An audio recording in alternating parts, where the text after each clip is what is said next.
We're on day 10, and I am completely exhausted. Most of the servers went down last night, and, couple that with the amount of drives you needed, I probably drove around the entire damn ground of the facility.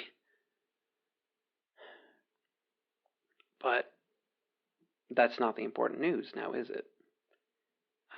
You can hopefully see the photos I've attached. Seems like I picked the right time to buy that camera. Well, in said photos, you can see I came across what appears to be a picnic of sorts. I mean, that's what I'm going to call it. There's a checkerboard cloth on the ground and picnic baskets. But something that wasn't normal was the ships. For simplicity's sake, I think I'm just going to call them arrow ships from here on out. Just given the fact that, well, they look like arrowheads. I think these are probably the same ones that I keep seeing in signals. They're a lot smaller than I had anticipated. They look like they could maybe house a single driver, or maybe like numerous small ones. I don't know. I didn't see anyone, or rather, I guess, anything, so I did help myself to the food that was left. A lot of Earth food, it seemed. Burgers and cookies. But, I mean, you can see in the photo that there is something that is not Earth-like. That purple fruit, or perhaps it's a vegetable. I don't know. I did eat it. No adverse effects yet. Oh, Dr. Max, they sent me a really nice email, so yeah, that was great. I don't know, I'm beat. I think I'm just gonna call this it for now. Dr. Kel, signing off. Alright, day 11. Big cleaning day.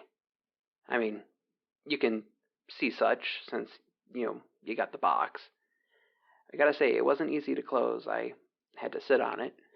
But the important thing is that it really puts a dent into this otherwise oppressive amount of work. Plus, on the bright side, I get paid for it. Yeah, most of the funds I spent went into upgrading my server stability and whatnot because I do not want a repeat of yesterday. I mean, the real question again is why are the servers just not stable until I put the cash forward, but I'm leaving that in. You heard me. I do want to say a word about Dr. Ken, though.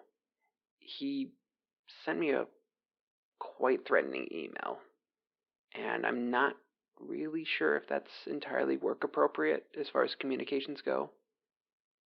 I'm not going to get into too many details, but let's say that there were implications of bodily harm.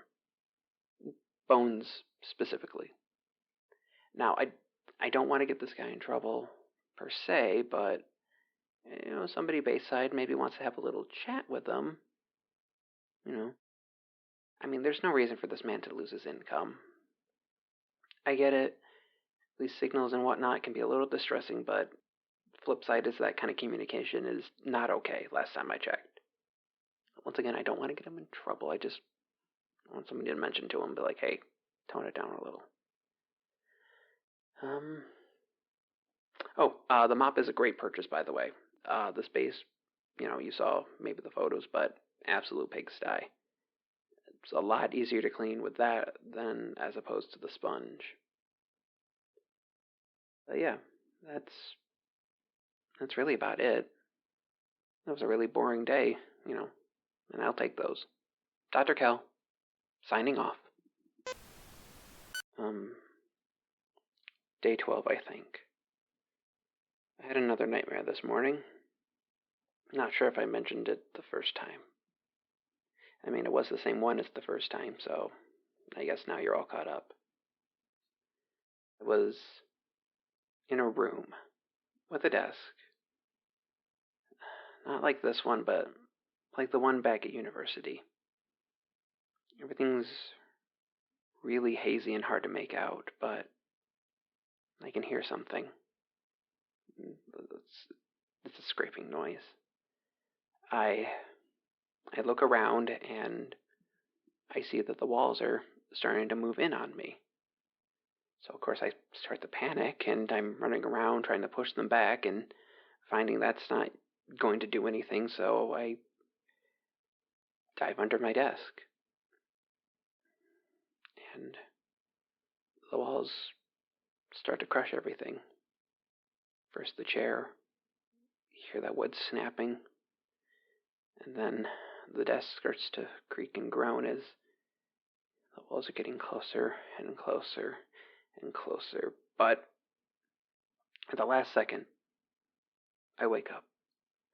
And I must have been tossing and turning or just being very violent in my sleep because I'm on my back on the floor. Thankfully, the floors are now clean. What I'm trying to say is I think that was maybe kind of a prophetic dream because, wow, today I was swamped in signals. Pretty sure one of them was from the ETs that I saw having the picnic, since the image that popped up on the screen was the ships, the arrow ones. In between everything, I've been sorting my signals out, so it's a lot easier when I get to actually process them to be level 3 to quickly go through my backlog and see like if there's any duplicates. Ordered some food. Shrimp sounded nice, but before I could get to it, something had already eaten it in the drone area. I'm guessing it was probably just like a roach or something. I really should invest in some of that repellent. Yeah, no, really, like I said, it was just mostly signals, signals, signals. Something that is a little bit worrying, outside the ordinary, is the amount of mushrooms that have been growing inside the base. I mean, with how open everything is, it's no wonder some spores were able to come in, but I mean, this is kind of ridiculous. Because it's not like they've been slowly growing. It's like I turn around and I turn back and one has already popped up. So they seem to have some accelerated growth or something. I don't know. It's kind of infuriating because no matter how many times I scrub, they keep popping back up. I mean, the real question is, what the hell are they subsisting off of?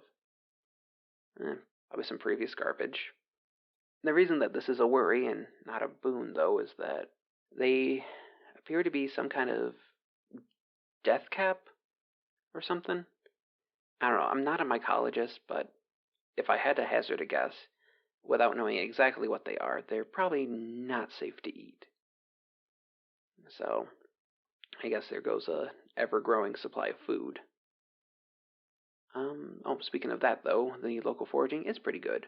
There are plenty of edible mushrooms. I gotta keep my eye out, though, because I think we're in the right area for some giant puffballs. If I can snag a couple of those, that'll keep me going for a while at least. On that note, is there a chance I could maybe get like a personal stove? Nothing like big, but just like a little butane one, like you would take camping. There's only so much the microwave can do, and I don't know, I'm just kind of missing the taste of what you could consider home cooking.